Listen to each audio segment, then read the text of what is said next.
여호수아 22장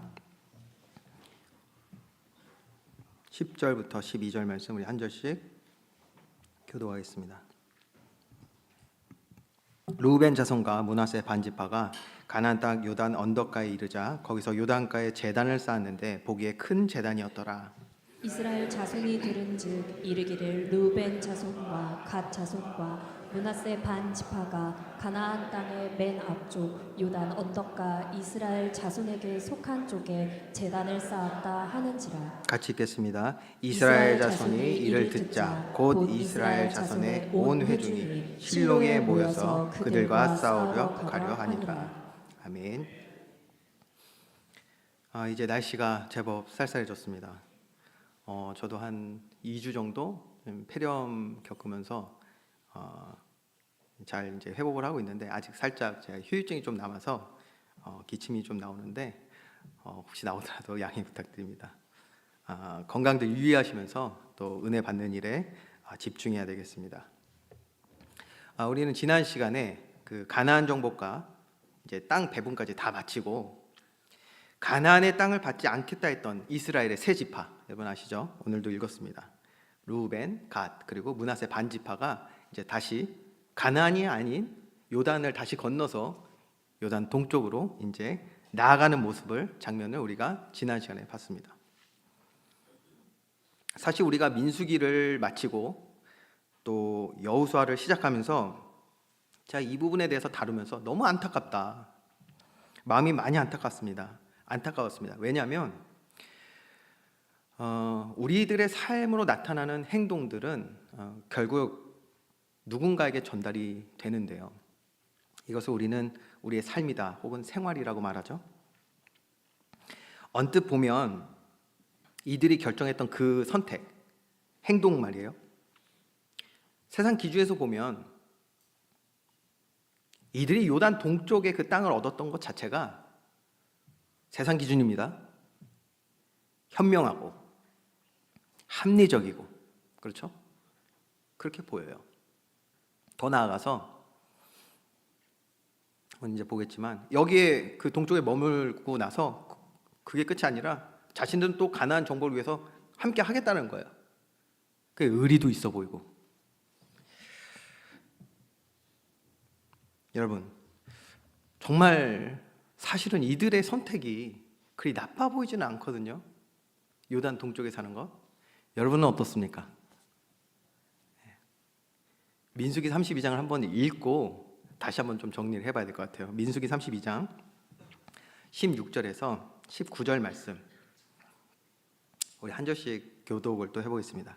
그들이 모세에게 가까이 나와 이르되 우리가 이곳에 우리 가축을 위하여 우리를 짓고 우리 어린아이들 위하여 성읍을 건축하고 이 땅에 원주민이 있으므로 우리 어린 아이들을 그 견고한 성읍에 거주하게 한 후에 우리는 무장하고 이스라엘 자손을 그곳으로 인도하기까지 그들의 앞에서 가고 이스라엘 자손이 각기 기업을 받기까지 우리 집으로 돌아오지 아니하겠사오며 우리는 요단 이쪽 곧 동쪽에서 기업을 받았사오니 그들과 함께 요단 저쪽에서는 기업을 받지 아니하겠나이다. 자, 이게 지금 이 세 지파가 가나안 정복 들어가기 전에 이미 모세와 약조했던 내용입니다. 18절 말씀부터 보면 그러니까 우리가 하나님 명령, 가나안 정복하라는 그 명령대로 하겠다라는 거예요. 하나님의 말씀에 순종하겠다는 거예요.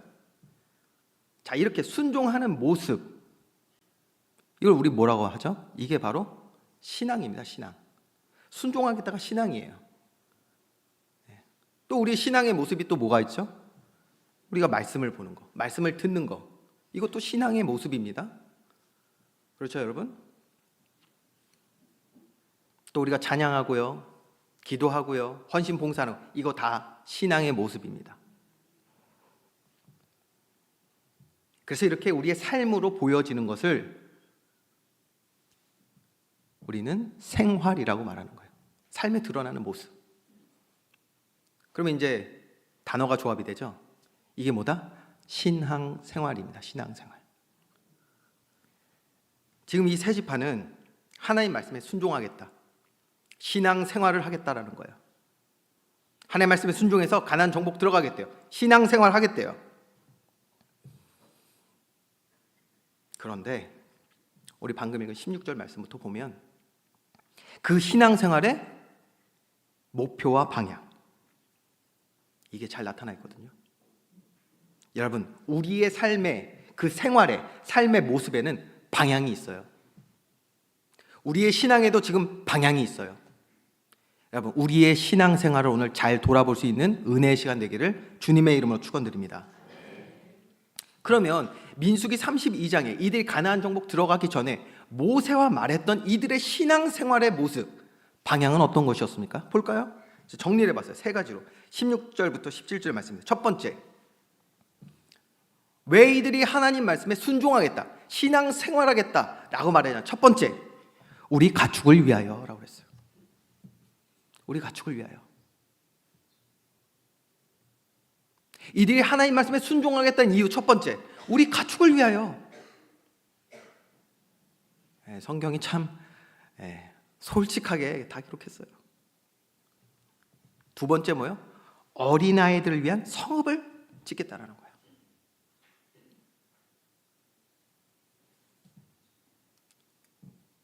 더 중요한 거, 이 두 가지를 다 하고 난 후에 하나님 말씀에 순종하겠다라고 말했어요. 세 번째, 거주한 후에, 그렇죠? 이 두 가지가 다 되어지고 난 후에 뭐 한다고요? 하나님 말씀에 순종하겠다. 성경은 자세히 기록하고 있지는 않지만 그래서 이 세 가지를 한 후에 이들이 가나안 정복으로 들어간 것입니다. 그러니까 짧은 시간에 했겠죠. 여러분, 지금 이 세 지파가 가지고 있는 신앙의 지금 모습이 이렇다니까요. 이게 지금 신앙생활 하고 있는 이들의 모습이에요. 내 가축을 위해서, 우리 자녀들 잘 되는 거, 그것 때문에, 내가 원하는 그 응답이 오기 전에는 하나님 말씀에 순종하지 않습니다. 조건을 두는 거예요. 자, 근데요, 이런 장면이 놀랍게도 계속 성경은 반복을 하고 있습니다. 비슷한 장면이 이전에도 이미 나왔어요. 이전에도. 혹시 어딘지 아시겠어요? 기억나는 장면이 있습니까? 힌트를 드릴게요. 창세기 나옵니다. 창세기 12장 이후에 나오는데 어떤 내용이냐 들어보시면 알 거예요. 지금 하나님이 약속하신 땅이 있어요. 그 땅으로 인도하셨거든요. 그랬는데 그 얻은 땅에서 함께 사는 게 너무 비좁아. 맨날 다퉈. 근데 눈을 들어서 요단 동쪽을 보니, 같은 지역입니다. 이것도 참 신기해. 같은 지역이야 또 하필이면. 요단 동쪽을 보니까 거기 아주 좋아 보이는 거예요, 땅이. 그래서 거기로 가겠다는 거예요. 그래서 간 곳이 어디다? 이제 좀 아시겠어요? 어디죠? 소돔과 고모라예요.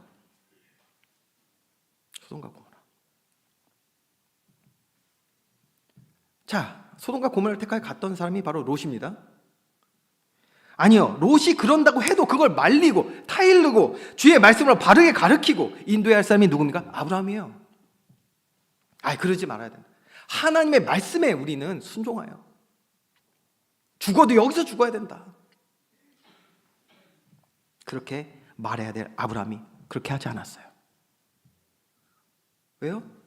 갈등하기가 싫었던 거예요. 자, 그 상황을 놓고 한번 이 말씀 들어보세요.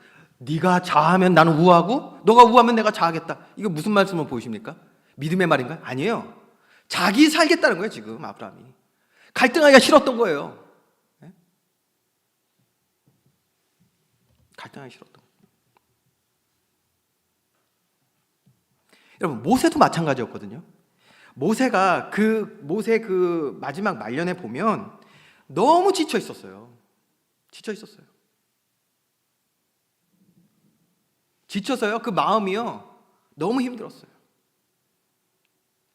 그래서 때로는 하나님 말씀보다 더 나아가기도 하고요, 이랬단 말이에요. 이스라엘 백성의 원성, 그 불신앙의 소리, 너무 지쳐서 모세도 오직 한 가지를 생각했던 거예요. 뭘 생각했냐? 자, 말씀대로 가나안에 들어가긴 해야 돼요. 근데 지금 이 세 지파는 요단 동쪽에 머문다는 거예요. 전쟁 안 하겠다는 소리잖아요. 그러니 그 소식을 들은 나머지 이스라엘 백성을 이끌어갈 자신이 없었던 모세. 그래서 방금 읽었던 말씀대로 약주를 받는 거예요. 자, 이제 볼게요. 이러한 전후 사정들 다 여러분이 보시고 이 세 지파의 결정을 다시 한번 살펴볼까요? 요단 동쪽 평지. 가나안은요, 산악지도 많고요, 땅도 별로 안 좋아 사실. 하나님이 들어가라고 하니까 가는 거지. 땅을 보면요, 야 정말 에덴 동산과 같다고 하던 데가 요단 동쪽이거든요. 거기에 남아서 가축을 기르고 성읍을 쌓아서 아이들을 키우고 더 좋을 것 같아. 근데 이제 한번 다시 생각해 보자니까 이게 정말 지혜롭고 합리적인 결정입니까? 그래요. 그렇게 해놓고, 자, 이렇게 해놓고 그 다음에 자신들의 신앙생활, 자신들이 원하는 목적대로 이루고 신앙생활을 이어갑니다. 그래서 이 세 지파의 남자들은 뭐 했어요? 가나안 정복에 동참했어요. 이들은 동참해서 하나님 살아계심을요 체험했어요. 많은 이적 표적 봤습니다. 그러니 경험적으로 체험적인 신앙이 당연히 세워졌겠죠. 믿음 세워집니다. 그렇잖아요. 여러분, 그래서 은혜 받는 자리에 있는 것이 중요한 줄 믿으시기 바랍니다. 어떤 상황에서도 은혜 받는 자리에 있어야 돼요. 그래서 믿음이 세워지니까 그러는 거예요. 믿음이.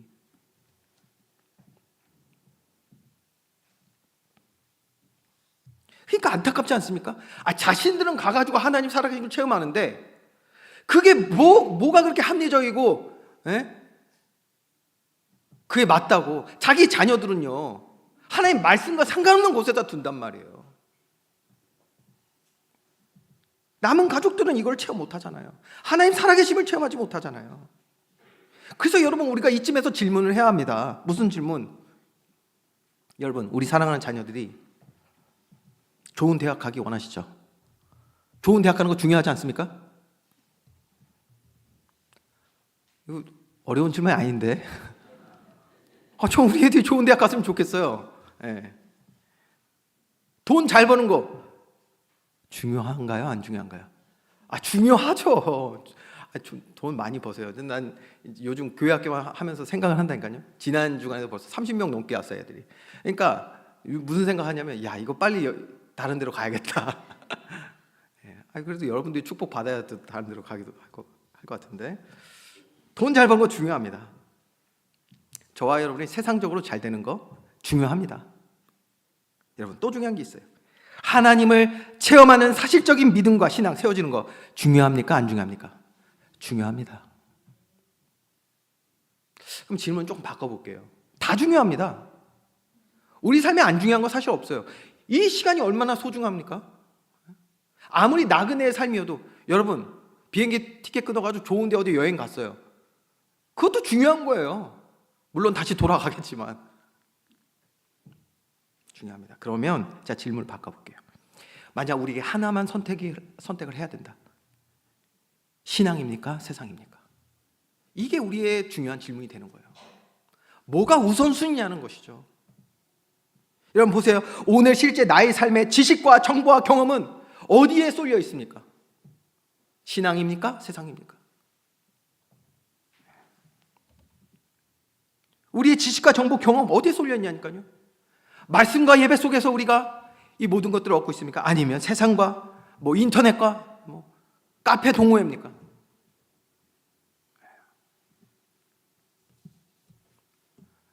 너무 속상한 거예요. 이제 이 세상이 어느 정도냐? 성경 말씀에서 아니라고 하는데, 제가 지금 공식적으로 말씀드릴게요. 이 유튜브에서 처음에 괜찮은 데인 줄 알았거든요. 저도 잘잘법 이런 거 보지 마세요.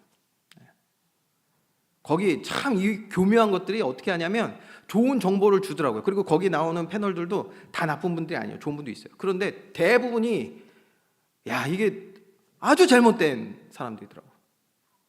예를 들면 뭘 얘기를 하냐? 다윗과 요나단이요 동성애자였다는 거야.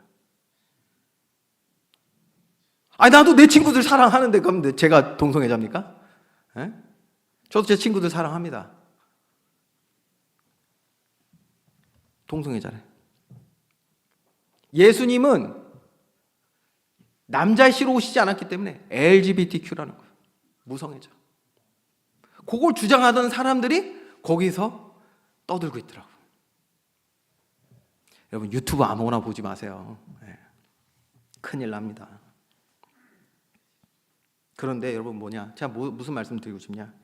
이렇게 우리가 받는 지식과 정보와 경험이요, 말씀 안에서, 온전한 말씀 안에서 받지 않고 이런 거 보면서 세상에 인터넷 무슨 카페에서 얘기했다고 그게 말씀보다 더 위에 서 있어. 성경 말씀이 이런데 인터넷은 아니라는데요. 여러분 누가 지혜로운 사람입니까? 다시요. 아브라함을 떠나 소돔과 고모라를 택한 롯은 지혜로운 사람이 맞습니까? 그런데 왜 우리는 아브라함이 아닌 롯의 삶을 택하고 있습니까? 우리의 신앙생활. 자, 오늘 본문의 세 지파의 선택과 결정, 이거 역시요, 하나님이 처음부터 하나님 뜻도 아니고 기뻐하시는 일도 아닙니다. 그래서 여호수아는 이들을 떠나 보낼 때 이렇게 말했던 거예요. 다른 축복의 내용이 아니에요. 이 내용을, 축복의 내용이라고 이들을 보내는 말씀을 한번 잘 보세요. 어떤 내용이 담겼습니까? 여호수아 22장 5절 말씀, 여러분 한번 같이 합동합니다. 시작. 오직 여호와의 종 모세가 너희에게 명령한 명령과 율법을 반드시 행하여 너희의 하나님 여호와를 사랑하고 그의 모든 길로 행하며 그의 계명을 지켜 그에게 친근히 하고 너희의 마음을 다하며 성품을 다하여 그를 섬길지니라 하고. 아멘. 이것이 우리의 믿음이요 신앙인 줄 믿으시기 바랍니다. 이게 우리의 신앙이 돼야 돼요. 이 신앙을 살아가는 삶, 신앙생활인 줄 믿습니다. 이거예요. 가충이 아닙니다. 자녀가 아닙니다. 우리가 원하는 것들이 다 된 후가 아닙니다. 우리의 신앙생활은 그게 아니에요. 하나님 중심 신앙.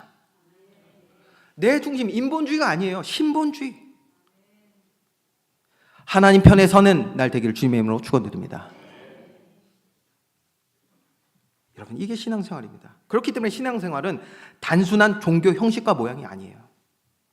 반대로 우리가 바른 신앙을 회복하여 살아갈 때 하나님의 축복이 넘치게 될 줄 믿으시기 바랍니다. 그래서 오늘 본론의 이 말씀 통해서 바른 신앙생활이 무엇인지 살펴보고요, 또 점검하는 그런 시간을 가져야겠습니다. 자, 먼저 오늘 읽은 10절에서 12절 말씀 내용 한번 다시 볼까요? 10절에 보니까 이제 이 세 지파가 가나안 정복 끝나고 이제 자기 집으로 돌아가고 있는 거예요. 요단 동쪽으로 지나가고 있어요. 그러다가 뭐 했냐? 아주 큰 제단을 쌓았다는 거예요. 자, 큰 제단을 쌓습니다. 그것도 이제 이스라엘 가나안 쪽에서 보이는 쪽에서 아주 크게 지은 거예요. 이를 알게 된 나머지 이스라엘 백성들이 이 소식 듣고 12절 말씀 보면 뭐 했죠? 전쟁까지 불사하겠다라는 그런 장면이 나오게 되는 거예요. 전쟁해야겠다. 야, 이게 무슨 일일까? 방금까지 같이 싸웠던 전우인데, 그렇죠? 한 민족인데 전쟁하겠다는 거예요. 그래서 보니까 13절, 14절 내용 보면요, 이스라엘 백성들이 이 일을 알아보기 위해서 사람을 세워요. 조사단을 세워요. 진상조사단이라고 볼 수 있겠죠? 거기 단장이 누구냐? 13절에 비느하스라는 사람이 나옵니다.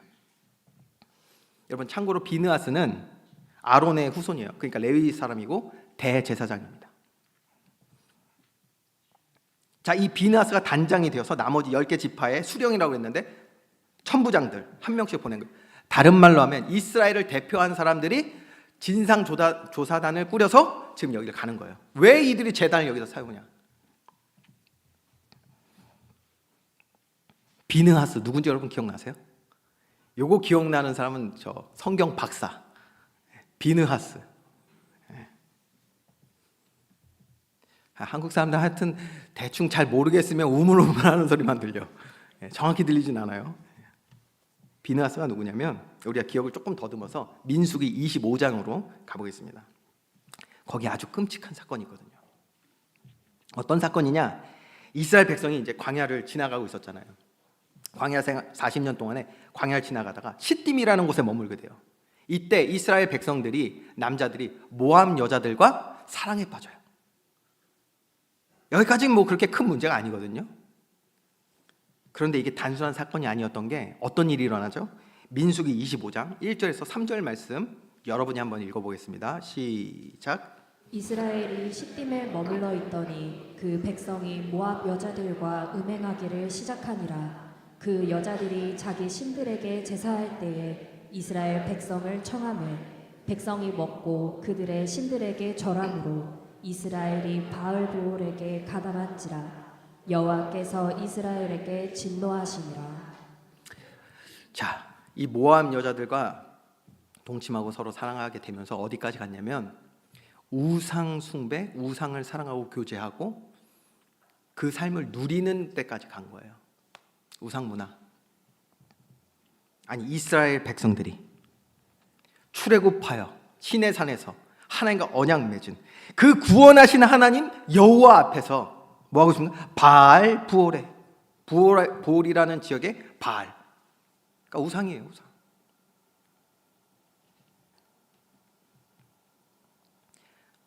여러분, 그래서 어떻게 됐냐? 성경에 보니까요, 하나님의 심판으로 24,000명이 연병으로 죽게 됩니다.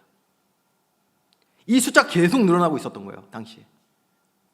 그래서 이거를 막기 위해서 이 죄악을 알아내게 되죠. 알고 봤더니 이 모든 일에 주동자가 있었어요. 이스라엘 백성, 누구죠? 시므리라는 남자와 모압 여자, 고습이라는 여자, 이 둘이 이 모든 일의 배경이 됐던 거예요. 그래서 이들을 성막 앞으로 끌어내서 어떻게 했습니까? 이들을 창으로 찔러 죽입니다. 그러고 나니까 하나님의 진노가 멈췄어요. 그때 이들을 찔러 죽였던, 창을 들었던 레위 사람이 바로 오늘 우리가 보고 있는 비느하스입니다. 그 사람이에요. 자, 여러분, 왜 비느하스를 단장으로 세워서 이 일을 조사하게 했는지 이제 조금 그 배경을 아시겠죠? 본문으로 다시 돌아가서 오늘 읽지 않았던 16절부터 다시 보겠습니다. 여호와의 온 회중이 말하기를 너희가 어찌하여 이스라엘 하나님께 범죄하여 오늘 여호와를 따르는 데서 돌아서서 너희를 위하여 제단을 쌓아 너희가 오늘 여호와께 거역하고자 하느냐. 부올의 죄악으로 말미암아 여호와의 회중에 재앙이 내렸으나 오늘까지 우리가 그 죄에서 정결함을 받지 못하였거늘 그 죄악이 우리에게 부족하여서 오늘 너희가 돌이켜 여호와를 따르지 아니하려고 하느냐. 너희가 오늘 여호와를 배역하면 내일은 그가 이스라엘 온 회중에게 진노하시리라. 자, 이들은요 그 큰 재단을 보면서 이 사건을 기억했던 거예요. 그러니까 당시에 이 사건에 가장 믿음으로 행동했던 비느하스를 내보냈던 것이죠. 자, 그랬더니 이 이야기를 듣고 이제 세 지파 사람들이 이제 이야기하는 거예요. 그 내용이 21절부터 29절의 내용입니다. 우리가 핵심만 좀 볼 건데요. 이들이 뭐라고 대답을 하냐? 첫 번째입니다. 22절에서 23절 내용을 보면 이런 거예요. 당신들이 지금 우려하는 것처럼 하나님 말씀 거역하려는 것이나 더 나아가 우상 숭배하기 위해서 제단을 쌓은 것이 아니다 라고 첫 번째 대답을 합니다. 그러면서 두 번째 이어서 24절부터 뭐라고 대답을 하냐. 자, 24절 볼까요? 이들이 이것을 만든 목적을 얘기해요. 우리가 목적이 있어서 주의하고 이같이 하였노라. 오늘 제목이죠. 우리가 목적이 있어서 곧 생각하기를. 무슨 말입니까? 자기들 생각하는 거예요. 지금 자기 생각. 하나님 말씀이 아니에요. 자기 생각에 후일에 너희 자손이, 자, 지금 가나안에 머물고 있는 후손들이 우리 자손에게 말하여 이르기를. 여기서 우리 자손 누굽니까? 지금 가나안 정복에 참여하지 않았던 자들이에요. 요단 동쪽에 머물러서 있던 자들 말이에요. 다른 말로 하면 믿음 없어. 체험적 신앙이 없어요. 그런 그들이 이르기를 너희가 이스라엘 하나님 여호와 무슨 상관이 있느냐? 너희 루벤 자손 갓 자손아, 여호와께서 우리와 너희 사이에 요단으로 경계를 삼으셨나니. 자, 무슨 말이죠? 가나안에 들어오고 안 들어오고를 지금 경계가 바로 요단강이라는 거예요. 그러니까 가나안 밖에 있는 사람들이라고 지금 표현하고 있죠. 그러니까 뭡니까? 너희는 여호와께 받을 분깃 복이 없느니라. 너희 자손이 우리 자손에게 여호와께 경외하기를 그치게 할까 하여, 즉 예배 제사에 동참하지 못하게 할까 하여서 우리가 말하기를 우리가 이제 한 제단을 쌓기를 준비하자. 자, 여러분, 제단은요 두 가지 목적이 있습니다. 첫 번째는 하나님께 제사 드리기 위한 용도의 제단. 두 번째는 뭐냐면 교육적 목적이에요. 기념비라고도 할 수 있어요. 창세기에도 이런 게 나오잖아요.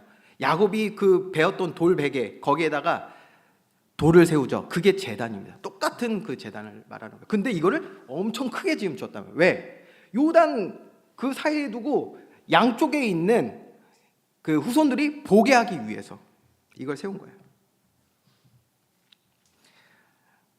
자, 그러면서 말하죠. 이는 번제를 위함이 아니요 다른 제사를 위함도 아니라. 27절.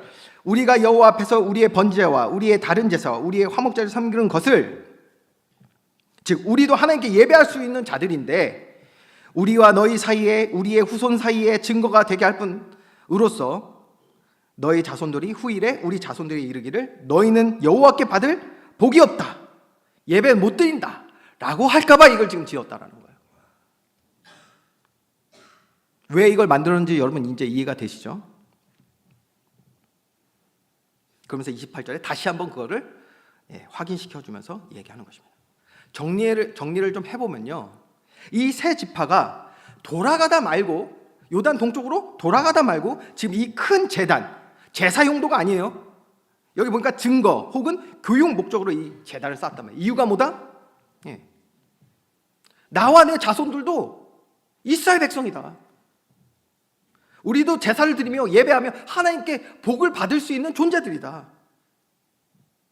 요거를 기억하게 하기 위해서 이걸 지금 만들고 있는데, 이거 왜 만들었겠습니까, 여러분? 이 남자들이요, 가나안 정복 끝나고 땅 분배 끝나고 돌아오면서 이걸 왜 만들었을까요? 이들은 그 모든 과정을 통해서, 다시 말씀드립니다, 체험적 믿음을 갖게 된 거예요. 자신들이 이걸 참여하면서 믿음이 생겼던 거예요. 뭐에 대한? 하나님에 대한, 하나님의 주권과 섭리에 대한 믿음이 생겼어요. 그러니까 신앙적 양심으로다가 이거라도 지금 세워야 됐던 거예요. 왜요? 참여하지 않은 자녀들이 믿음이 잃을까 봐. 여러분, 그래서 이것을 얼핏 보면 잘한 것 같죠? 이들이 이렇게 큰 제단 쌓은 거 보면 여러분 잘한 것 같죠?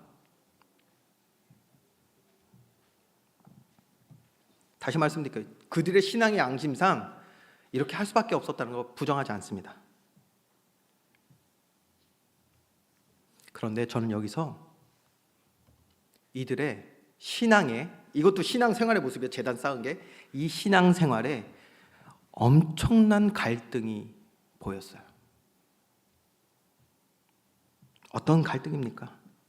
바로 신앙과, 자신들이 지금 신앙을 겪었잖아요. 가나안 정복을 통해서 하나님 살아계심을 이들 경험했잖아요.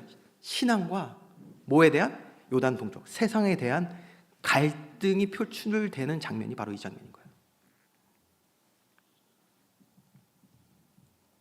우리가 아까 본 것처럼 민수기 25장에 이들이 가나안에 들어가지 않은 이유는 그 선택과 결정은 너무나도 육신적이에요. 가축을 위하여, 자기 자녀들의 미래를 위하여 너무 육신적이에요. 그리고 그 육신적인 것을 위한 신앙의 행동들을 지금 결정해서 지금까지 해왔던 거예요. 다시 말하면 이들의 신앙생활이라고 하는 것은 자신들이 영위하고자 하는 이 땅의 삶에 그 초점을 두고 있는 거예요. 신앙생활이. 그러니 보세요. 자기들이 이제 많이 그 하나님의 놀라운 기적과 은혜를 경험하고 나니까, 그러니까 큰 마음의 영향을 받았으니까 제단을 쌓죠.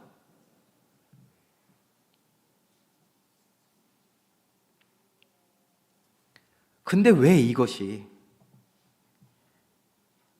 이들의 신앙의 갈등이고 고민이었냐?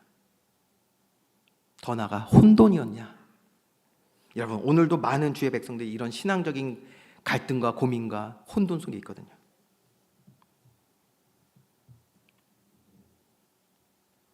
이들이 할 수 있는 건 큰 제단 쌓는 것밖에 없었어요. 신앙적 양심 때문에. 혹시 이 세 지파가 주장하는 바와 같이 우리의 신앙의 삶의 목적이 이렇게 하나님과 세상 두 주인을 섬기고자 하는 마음으로 이끌린 바 되고 있지는 않습니까? 이게 바로 신앙적 갈등과 고민이고 혼돈이라는 거예요.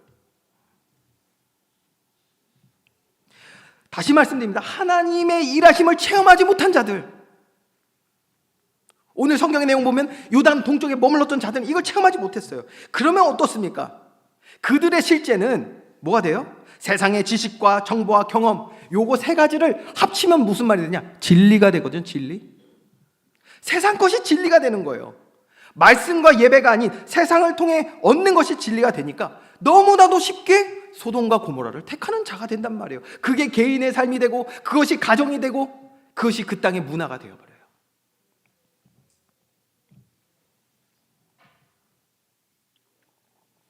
여러분, 예배의 자리가 소중한 줄 믿습니다. 저와 여러분이 예배 자리에 있는 거 너무 중요합니다. 그런데요, 그렇기 때문에 사랑하는 가족들 위해서 기도해야 됩니다. 우리가 큰 제단 쌓는 것 정도 해서는 지금 안 돼요.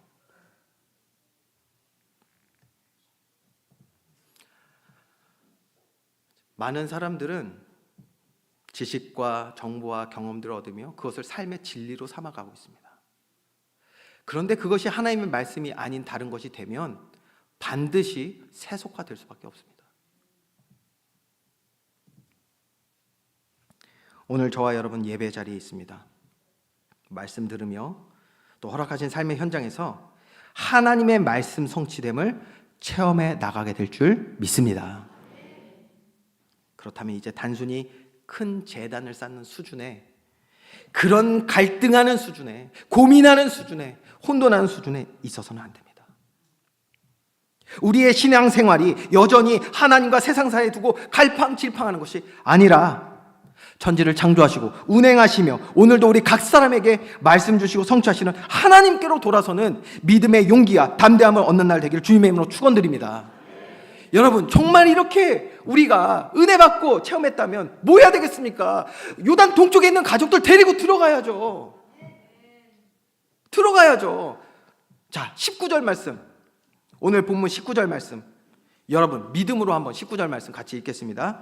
시작. 그런데 너희의 소유지가 만일 깨끗하지 아니하거든 여호와의 성막에 있는 여호와의 소유지로 건너와 우리 중에서 소유지를 나누어 가질 것이니라. 오직 우리 하나님 여호와의 제단 외에 다른 제단을 쌓음으로 여호와를 거역하지 말며 우리에게도 거역하지 말라. 아멘. 하나님의 성막, 하나님이 약속하신 땅 가나안으로 다시 그 가족들 데리고 돌아오라는 것입니다. 이것이 하나님의 뜻인 줄 믿으시기 바랍니다. 여러분, 세상 못 이깁니다. 그거 역사가 얘기해줘요. 말씀드렸잖아요. 지도에서 사라져요. 이제 이게 어떻게 지혜로운 선택입니까? 이게 어떻게 우리 자녀들을 위한 선택입니까? 좋은 대학 갔다고요? 돈 잘 벌었다고요? 네. 하나님을 알지 못하는 우리 자녀들은 망하게 된다고 성경 얘기하잖아요. 온 마음 다해 주께 돌아가는 모두 칭찬을 받을 만한 일입니다. 그러나 그것이 바른 신앙생활이 될 수는 없습니다. 한 예를 들어드릴게요. 잘못된 복음을 내가 듣고 그거를 열심히 전하는 사람이에요? 바른 신앙생활일까요? 아니잖아요. 행위 전에 먼저 본질, 우리의 바른 신앙생활이 무엇인지를, 하나님이 기뻐하시는 그 신앙생활이 무엇인지를 우리는 바로 알아야 돼요. 그리고 그 속에서 목적을 가지고 나아가는 것입니다. 여러분, 다시 한번 질문합시다. 신앙생활은 반드시 목적이 있어요. 여러분의 신앙생활 왜 그렇게 하셨습니까? 오늘까지 지금 이 순간 왜 그렇게 하셨습니까? 혹시 요단 동쪽에서 가축과 가족을 지키기 위한 방법으로서 신앙생활 하셨습니까? 세상이 말하는 부귀영화를 얻기 위하여 그 목적으로 신앙생활 하셨습니까? 만약에 우리의 신앙의 목적이 잘못되어 있다면 그렇기 때문에 하나님은 우리의 어떤 삶에도 기쁨, 영광 받지 않으시는 것입니다. 그러면 우리의 신앙의 목적은 무엇이 되어야 되냐? 바로 하나님 사랑, 그리고 하나님 나라인 줄 믿습니다. 이 두 가지예요. 두 가지.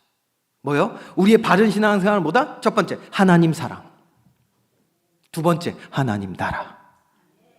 두 가지예요. 하나님 사랑하는 저와 여러분 되길 주님으로 축원드립니다. 근데 하나님 사랑하니까 벌써 얼굴부터 붉어지는 사람도 있다고 하더라고요. 대체 무슨 수준으로 사랑을 생각하시길래 얼굴이 붉어지는지. 그래서 나는 하나님 사랑을 몰라요 라고 하시는 분들도 있대요. 어떤 수준에서 얘기하는지 알겠어.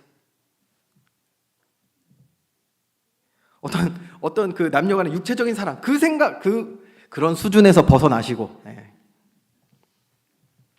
여러분, 하나님 사랑하면 우리가 떠올리면 이걸 떠올리면 돼요. 부모와 자식 사랑. 부모와 자식 사랑이 어떤 사랑이죠? 관계입니다. 관계. 그 부모와 자식과의 관계예요. 너무 사랑스러워요. 제가 어제도 제 막내딸 이렇게 자는 모습을 이렇게 보는데요. 요즘 왜 그런지 모르겠는데 그렇게 안대 있잖아요. 이거 수면 안대 아세요? 그걸 항상 끼고 자 요즘. 그리고 누워 있는 모습은 얼마나 또 사랑스럽던지. 아침에 일어나면요, 그거 눌려가지고 머리가 이렇게 그것도 사랑스러워. 왜요? 관계. 여러분, 그렇기 때문에 하나님 사랑하면 어떤 단어가 떠올라야 된다? 관계가 떠오르시면 돼요. 관계. 하나님과의 관계.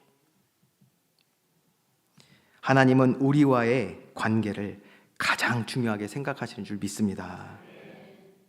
우상 숭배를 반드시 멸하시는 이유도 바로 여기 있어요. 하나님과의 관계, 그 사랑을 해치기 때문이에요.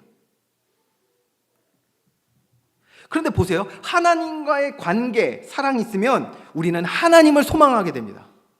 여러분, 하나님 소망하는 날 되길 주님의 이름으로 축원드립니다. 소망하게 돼요. 하나님과의 관계가 바로 돼 있으면 그 하나님을 신뢰하고 의지하게 되는 거예요. 어떻습니까? 그래서 성경은 뭐라고 말하죠? 믿음, 소망, 사랑이 있는데 그 중에 제일은 뭐다? 사랑이라는 거예요. 어떤 사랑? 아가페 사랑, 하나님의 사랑, 바로 관계인 줄 믿습니다. 하나님과의 그 관계가 바로 되면 믿음과 소망은 따라온다니까요. 우리의 신앙생활 되어야 될 줄 믿습니다. 그러면서 두 번째 뭐였죠? 하나님 사랑. 두 번째는 바로 하나님 나라입니다. 자, 방금 제가 하나님 사랑 얘기했어요. 사랑은 뭐다? 관계. 그 관계를 누리는 것이 하나님 나라입니다. 그 관계를 누리는 거예요, 이제. 그게 하나님 나라. 그러니까 나라 또 생각하면요, 나라 또 맨날 천국 갈 것만 생각하고 천국, 하나님 나라, 천국만, 그러니까 장소적인 것만 생각을 하시는데 예수님이 이렇게 말씀하셨어요. 회개하라, 천국이 가까웠느니라. 하나님 나라의 그래서 다른 단어는 뭐냐면 바로 하나님의 집, 하나님의 장막, 하나님의 임재입니다. 임재. 우리와 함께 하시는 것. 하나님과의 관계를 누리는 것. 그게 하나님 나라인 줄 믿습니다. 두 가지예요. 그래서 하나님 사랑, 하나님 나라.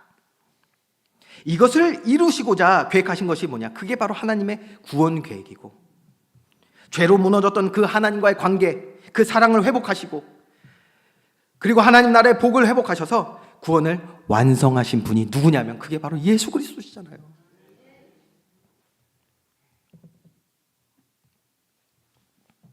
이렇게 하나님 나라와 예수 그리스도께서 우리 안에 이루신 하나님 나라와 하나님 사랑, 이것을 가진 바른 신앙의 삶, 신앙생활을 하게 될 때 저와 여러분의 삶은 어떻게 되냐? 시냇가에 심은 나무처럼 되는 줄 믿습니다. 복 있는 사람, 복 있는 사람. 에셔르, 이거 얼마 많이 했어요. 복 있는 사람. 그 하나님과의 관계 속에서 얻는 복을 누리는 사람이 바로 복 있는 사람, 에셔르란 말이에요.